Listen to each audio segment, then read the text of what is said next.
त्रिमूर्ती printing press आणि त्रिमूर्ती paper bag Chinchani भारतातील number 1 paper bag आता आपल्या शहरामध्ये। आमच्याकडे सर्व प्रकारच्या shopping bag, packing bag, mobile shopping bag, gift gallery, लग्नसराई, विविध कार्यक्रमासाठी स्वतःच्या नावाच्या प्रिंटिंगसह बॅग उपलब्ध होतील। आता तुम्हाला कोल्हापूर पुण्याला जायची गरज नाही। आता तुमच्या नावाची प्रिंटिंग बॅग तुमच्या सोयीच्या दरात तुम्हाला उपलब्ध होणार। तसेच प्रिंटिंगची सर्व कामेही होणार। आमचा पत्ता त्रिमूर्ती पेपर बॅग इंडस्ट्री आणि Trimurti printing press, main road Chinchani, Kadegaon, तालुका कडेगाव, जिल्हा सांगली। मोबाईल क्रमांक 9168 79 79 99। जिल्ह्यातील राजकारण गेल्या 50 वर्षात ताकारी टेंबू भोवतीच फिरतंय।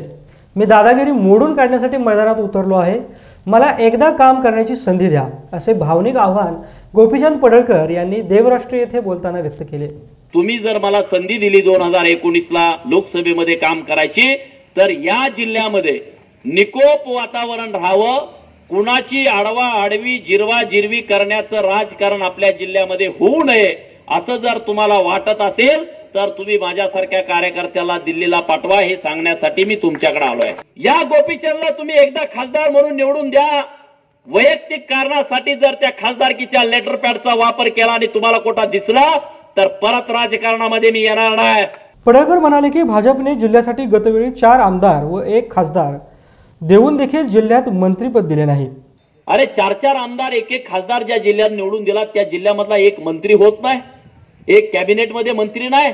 5 वर्षे गेली की त्या महाराष्ट्राच्या कॅबिनेट मध्ये सांगली जिल्ह्याचं प्रतिनिधित्व नाही। किती दुर्दैवी बाब आहे बघा ना। तुम्हाला जिल्ह्याला काम करणारा खासदार पाहिजे। आतापर्यंत बहुजन समाजाच्या गळ्यात मडकं आणि पाठीमागं खराटा असा प्रकार आता ठेचून काढण्यासाठीच मी रिंगणात उतरलोय। मी काय या प्रक्रियेमध्ये पडलो, कारण सांगली जिल्ह्याचं राजकारण अस्थिरतेकडे चाललंय। सांगली जिल्ह्याचं राजकारण जिरवा जिरवी आडवा आडवीच्या प्रक्रियेमध्ये अग्रेसर व्हायला लागलंय। सांगली जिल्ह्यातल्या शेवटच्या माणसाच्या चेहऱ्यावरती हसू यावं, सांगली जिल्ह्यातल्या शेवटच्या माणसाला सरकारची योजना पोहोचावी।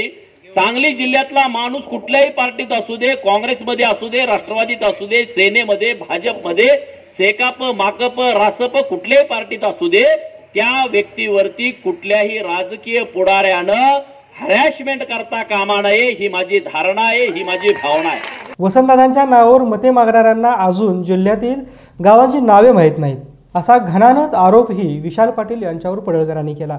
वसंतदादाच्या घराण्यातले लोक बोलतात की वसंतदादाचं घराणं अडचणीत आलंय। अरे तुम्ही कामच तसं करता तर काय करणार सांगा ना।